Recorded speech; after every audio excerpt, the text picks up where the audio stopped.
I can't hear you.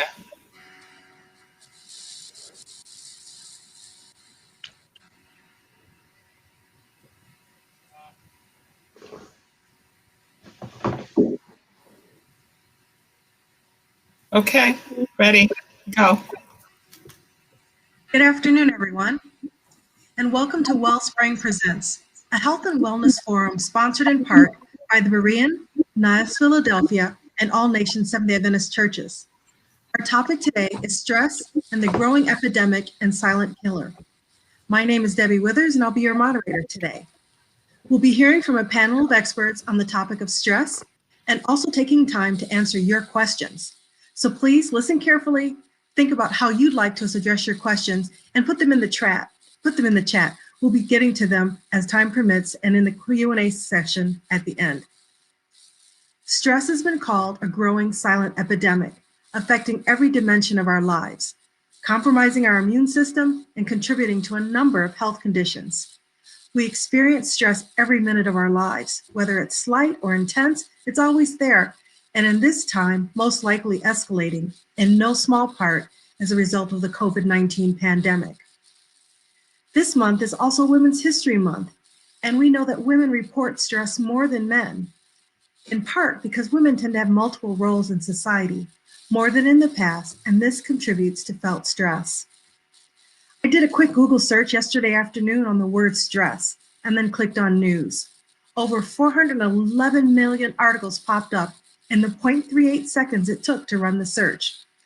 A few of the article titles published in the last 72 hours that jumped out to me were: mental health professionals focus on post-COVID stress disorder. Women more likely to stress eat during the COVID pandemic than men, study says. I think that would be me. Older people handle pandemic stress better than younger people. Professor says prolonged pandemic stress can change some of the chemistry of the brain. Here's one that I really liked. Snack wisely and you might find foods that relieve your stress. I'm still looking for the right food. Study examines how sleep stress could impact response to COVID vaccine. Pandemic stress has varying impacts on couples' relationships. What are the health effects of stress and discrimination? Parents with kids in virtual school are more stressed. Some use drugs and alcohol to cope, CDC study shows. And last week, the American Psychological Association issued a new report, Stress in America, showing just how stressful life has gotten to be for many of us. We've gone through a collective trauma, says Arthur Evans, the chief executive officer of the APA. The resulting stress, the report found, is showing up in drastic weight gain and increased alcohol use. Some of the other key notes from this APA survey included more than 3/4 of adults report physical or emotional symptoms of stress, such as headache, feeling tired, or changes in sleeping habits. 44% of adults say they exercise or walk to manage their stress, and 47% say they listen to music. More than 1/3, or 37%, spend time with family or friends. Nearly half of adults say they have lain awake at night because of stress in the prior month. And nearly 3 in 5 adults say they could have used more emotional support in the last year. That's been very difficult this last year. Stress is a pervasive part of our everyday life. There's no way to get around it. And COVID has created many more stressful situations. People working from home, kids doing schoolwork online. We spend more time with the people in our immediate families, and yet we haven't been able to see other family members in quite some time. Many have lost jobs, suffered illness, and others have lost loved ones to the disease. So what do? How can we help manage this stress? Today, we'll take some time to explore strategies on managing the stress, how to recover from negative events in our lives, and become more resilient. We're so blessed to have a wonderful panel of health professionals today who will share in their area of expertise. We're welcoming Dr. Saul Rivera, who will be discussing the brain, stress, and emotional health.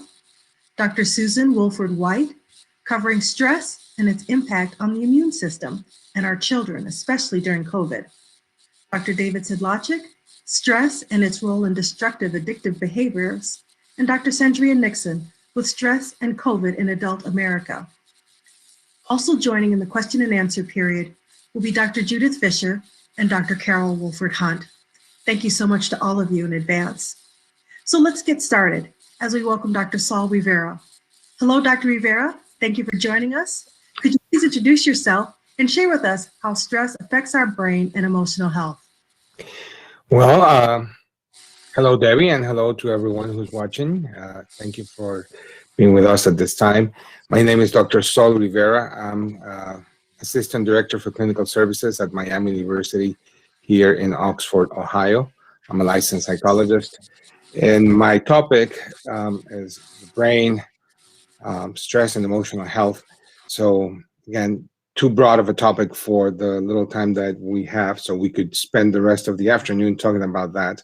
But let me just try and bring something that is potentially useful for people. First of all, let's talk about this word stress.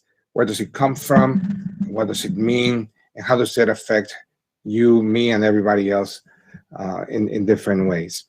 The word stress actually comes from physics and engineering, and it's a term that refers to the force that an object experiences, which causes the object to change as a result.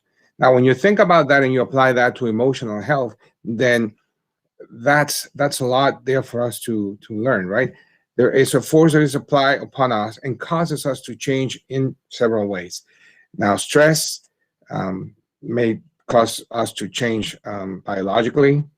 Our brain chemistry will be altered, and we're going to talk about that later. Physiologically, there's a number of physiological responses that we undergo when we are under stress. And the different ways in which stress can affect one could range from just simply being in a cranky mood to perhaps developing very chronic serious illnesses, including heart problems and others. So how everyone responds to stress and how people may respond to stress depends on a number of factors, like what are your predisposing factors to certain illnesses, how well or how poorly you manage your stress when it happens, and also for how long, how chronically you may be stressing your life. Now, when we talk about psychological stress, we're talking about something very specific, and there are several definitions, and I'm not going to bother you with some of them, but I'm going to just take the one that I feel is the definition that I like best, which is stress is defined as a set of automatic responses to perceived threats or excessive demands. Now, we're going to talk about the automatic responses in just a moment, but let me just focus on the perceived threats or excessive demands. The body prepares itself, the mind prepares itself for dealing with a perceived threat or demand. Now, it doesn't matter if that demand is real or if it is imaginary. If it is something that is actually happening, or maybe something that has happened, or something that could happen but it hasn't yet. The brain cannot fully distinguish reality from imagination, past, present, or future. Yes, we can sort of make sense of that, but when it comes to stress, the body reacts as if. In other words, if you underwent something traumatic at some point and you are remembering what happened to you, you may be in the present experiencing a stress reaction about something that happened to you a year ago, 2 years ago, etc. Likewise, you may be imagining something that hasn't happened yet, but could likely happen. Your body doesn't know that difference, so your body reacts as if those threats or excessive demands were to be happening right then and there. Now, that is a way of the body. I mean, stress is a highly sensitive alarm system that we have developed. And I said that there's some automatic responses. Now, first, if they're automatic, then we have very little control over them. When I say control, like external control, once they start, it's like a chain reaction. They will continue to grow and happen. Now, what are those automatic responses? Well, there's several, but I'm going to focus on two. And they're very well known, at least in popular psychology. People talk about them all the time. And that is fight or flight responses. In other words, your body is preparing to fight that perceived threat or that excessive demand. Now, what happens? Physiologically, your heart rate would go up. You would start sweating because your body's preparing for a fight, and then it wants to cool down your body. Your muscles will become more tense. The electrical conductivity in your central nervous system is going to increase. Your breathing rate is going to increase. A number of physiological changes are going to happen. Also, in your mind, you're going to be on a fight mode. You're going to be ready to defend yourself against whatever is coming to attack you. Now, that's a great defense mechanism to have if your house is on fire, right? But if what you're going through is a dispute at work or having a hectic home environment, maybe not a great set of responses to have. That's the fight response. Now, the flight response is very similar in terms of its physiology. Many of the same responses occur.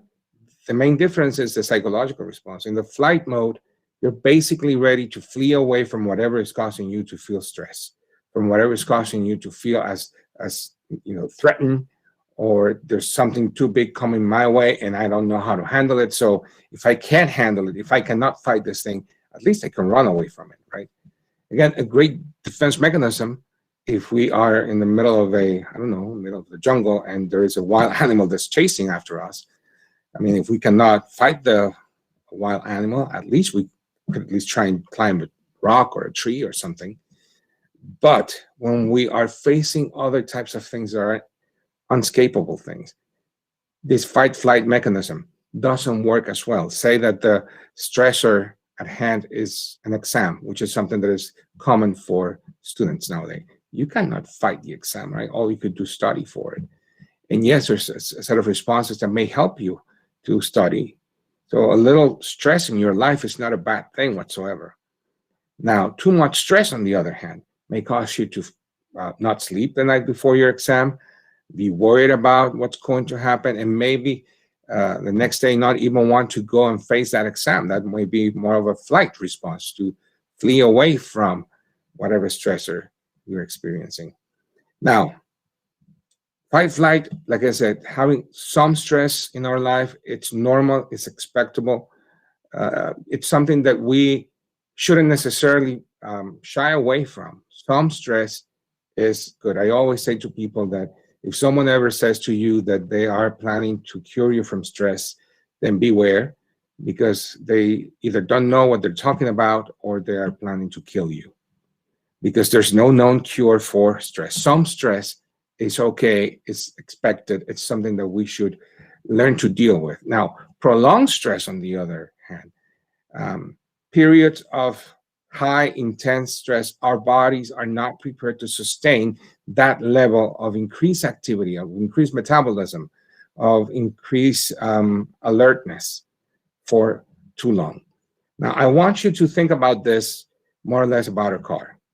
You know that when you're looking at the panel of instruments in your car, you have the gauge that tells you what speed you go at, and then there's another gauge that tells you the RPMs, the revolutions per minute. Now, cars are designed to run, from 1,000 to 3,000 RPMs, and that's no problem for the engine. The engine will sustain that. Now, if you need to, speed up because you need to,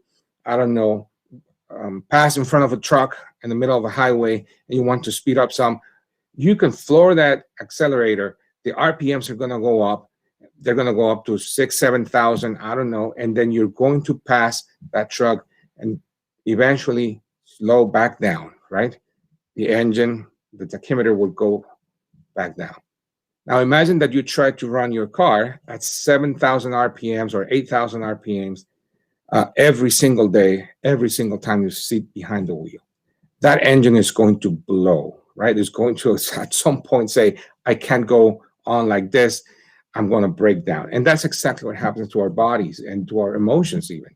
Prolonged stress has been related to a number of emotional problems such as depression, anxiety disorders, and alongside with anxiety disorders, one that's very troublesome, which is panic attacks. People with panic attacks, they describe this as one of the worst experiences they've ever had in their lives. Many of them, when they have the first one, ending at the ER because they think they're having a panic attack. Now, impulsivity, poor ways of coping that may lead to negative behaviors like drinking or using other substances to try and self-medicate your stress levels, etc. So what effect does stress have in your emotional health is devastating. Prolonged stress can have a devastating effect on one's physical health, mental health, emotional health, not to mention relationships. If you're constantly under stress, it's not just you who's going to pay the consequences of that. Your loved ones, your coworkers, your um, church brothers and sisters, they're going to get some of that brunt, if you will. Stress is not just you. So if you love yourself and if you love those around you, you would try and do whatever is best for you to try and manage your stress. Now, stress management, we're going to talk about some more about that later, but there are many, many stress management strategies. You need to find whatever works for you. And that could be very unique for different individuals. We could talk about some of the most common ones, but the reality is that whatever suit your needs, whatever is best for you, that's what you need to engage in and do so in a very intentional way. For some people, that may be listening to music. For some people, that may be going out and exercising. For some people, that may be prayer. For some people, it may be volunteering, even, doing something out of the ordinary for them. But whatever it is, you need to engage in those activities in a way that is intentional, and that when you're done with that activity, you feel like your stress level has really come down some. It has come down from less manageable levels, say a 7 or 8 on a 0 to 10 scale, all the way to maybe a 3 or 4. Like I said, some stress is inevitable.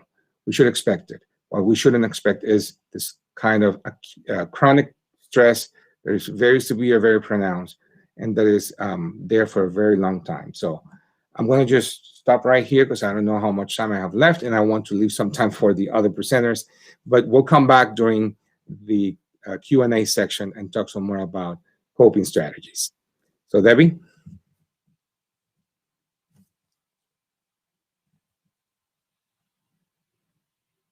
Sorry about that. Thank you, Dr. Rivera. One question pops in my mind. Is there a way that we can be experiencing stress and not be aware of it? Yes, absolutely. Well, sometimes we are so used to stress that we think stress is a normal state of being. Mm-hmm. One way to know that is if you practice some kind of relaxation exercise, right? If you do a breathing exercise or a relaxation exercise, and then you feel relaxed afterwards, then you realize, like, okay, that's how feeling relaxed feels like. Then the other way I was feeling before I started this thing. So I would say try one relaxation exercise, see how you feel afterwards, and if it does work, and if they usually do, then you'd say, oh, I was feeling stressed and I didn't even know it. And that brings me to my next question. I mean, how do I measure my stress? I mean, how do I know I'm under stress? I don't have a headache, my heart's not pounding, but I could still be under stress. So how do I know that I'm under stress that may be negatively impacting me? Well, different people experience different symptoms, right? You said headaches, right? Or heart pounding. Now, some people would experience muscle tension, and some muscles, particularly those that are less under a voluntary control, like some muscles here in the neck or the jaw area. If you feel like you're clenching your teeth, if you feel like your neck is tense, then that may be a sign that you may be experiencing some stress. Just talk to your loved ones and see what they say about you and your behavior and how they perceive you. Like sometimes we are stressed out and unfortunately we snap at people, right? We think we're just talking normally, but others around us are like, what's wrong with Debbie? She's a little cranky today. Or with Saul, right? So be attentive to that feedback from other people around you. Feedback from other Also, people. lastly, I would say, pay attention to how, I don't know, how quickly, rapidly you may be doing something. Like you may be just trying to cook a dish and you're just going like a Tasmanian devil in the kitchen, like going from one place to the other. Wait, slow down. Like sometimes we go too fast and we don't even realize how fast we're going. Until we intentionally slow down. Let me just take it easy. I don't have to rush in doing this thing that I'm doing right now. Okay. All right. Thank you so much. We'll definitely come back as we have more Q&A later on. Thank you so much, Dr. Rivera. We're going to move on to our next presenter, which is Dr. Susan Wolford White. She'll be talking about stress and its impact on the immune system, our children, especially during COVID. So, Dr. Wolford White, are you with us? Hi, thank you so Hi. much, Debbie. Thank you for this joining us. opportunity. Yes, it's a pleasure Please to be here. Thank So, you. Please go ahead and introduce yourself and tell us a little bit about your topic. sure. So, as was said, my name is Susan Wolford White, and I'm a general pediatrician at the University of Michigan. And I'm going to speak today a little bit about our immune system. I know it's so incredibly important now, particularly for children, because they can't get the vaccine to help them be protected against COVID-19. So all we have to rely upon is really their immunity. So if we can have the slides at this time, we'll talk a little bit we'll give a little immune system 101, and we'll be able to share that at this point. You'll have to help me because I'm not seeing slides, so I don't know if others are. There we go. Awesome. Thank you so much. So as many of you know, you can be so worried that we use the phrase worried sick. But indeed, all of the worry can in fact make us more likely to get sick. And being worried about, for example, even being worried about getting COVID-19 might make it more likely for us to actually get COVID-19. So a little bit more about these white cells, about our immune system. One major set of cells that work in our immune system are our phagocytes. It makes me think of the drink of Fago. And just as we might consume a drink of Fago, these phagocytes, these white cells, engulf and consume the viruses or any kind of pathogen that gets into our bodies. So that's one thing that we have that helps us fight infection. The next next approach to our immune system that I'd like to mention are the antibodies. And so if, for example, we get coronavirus or any other virus in our system, our B cells will make antibodies. And these antibodies are attracted to in the case of coronavirus, attracted to the spike protein around the coronavirus. And they go ahead and glob onto onto that virus. And when they do that, that attracts the phagocytes to come on and kill that virus. Let's try clicking and seeing what happens there. Let's give it a click and see what happens. There we go. So as I mentioned, the phagocytes are attracted by those antibodies, and they can do the job of killing the virus that's entered our body. Then if we have natural killer cells. So if we think about the cells in our body that get infected, they're very smart. They can take part of that virus and put it on the surface of the cell. That attracts these natural killer cells that come along and kill the cells that have the virus in it. So these are the cells, these are the white cells in our bodies that help fight infection. But when we have stress, and most importantly, it's that chronic stress. It's not if you have right at one moment, you're about to be mugged and you have some stress at that second. But if we click again, it will be the chronic stress that would cause these white cells to not function as well. And as a result, we are less able to fight off infection. All of that cortisol, while it's good for the stress response, is not good for our immunity. So we should do as much as we can to to avoid being stressed. And I just wanted to mention a few of my favorite things that have helped me avoid being stressed. I put the music up because, like yesterday, I was so stressed, I had to put on John P. Key and dance like nobody was looking. Whatever you have to do and whatever you can do with your children that they can enjoy, that can allow them to keep stress levels low. Clearly, scripture and turning to the Bible is a definite way that I get to help lower my stress. And I think the promises in the Bible are also helpful for families and children. And of course, as all of us are going to mention today, turning to prayer is another way that we can help manage that stress so that our white cells can function as they're supposed to and not be suppressed by us being stressed. Debbie, back to you. Dr. Wilfred White, is there something that we can do to help our white cells to function better outside of decrease? What can we do to help our white cells to function better? So I'm so glad you asked that question, because there are a number of things that we can do. Okay. And 3 of them I'm going to mention at the end when we do our tips for parents. But Okay. one of the things I think I'll mention right now is having healthy nutrition. So, Okay. I think many of us during this pandemic, I speak for myself, we're working from home, or at least we're home more often, and we're going to the fridge all the Yes. time. And I don't know about anybody else, but I have certainly packed on those pandemic pounds. The problem is that if what we're eating are things full of sugar and processed foods, those are not good for our immune system. And so we really want to think about putting the healthiest things in our body that we can, and that is going to help those white cells to be able to function optimally. Okay. Anything in particular springs to mind?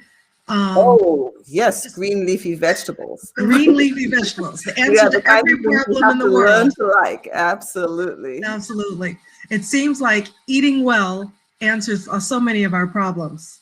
Absolutely. And staying well hydrated. So many of us will put, as we feel we're thirsty, we put into our body things that are high in sugar, and that does not help. So staying hydrated, and I speak to myself because I really do not like water, but I know it's a shame, doctor. To make myself drink it.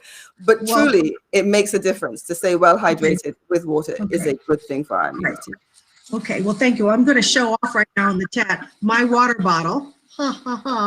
Makes me happy thoughts, happy thoughts. Okay, thank you so much, Dr. Wilfred. We'll be back to you in just a little bit. So we're now going to bring up our next presenter, which is Dr. David Sedlacek, who'll be talking about stress and its role in destructive addictive behaviors. Dr. Sedlacek, thank you so much for joining us. You're very welcome. Glad to be here. Thank you. So you could please introduce yourself and your current role, and then talk to us about destructive addictive behaviors, please. Well, one of the things is that I've been working in the field of addiction for about 49 years now. And currently I'm working in the seminary as chair of the Department of Discipleship and Lifespan Education. So I'm going to be sharing with you about addictions and self-destructive addictions as coping mechanisms for stress, and unhealthy coping mechanisms for stress. So if we could show my PowerPoint now, then we can really get started. I want to begin by saying this as the PowerPoint is getting pulled up, that all of us are addicts to something. And a lot of us, we don't recognize that we are all addicts to something.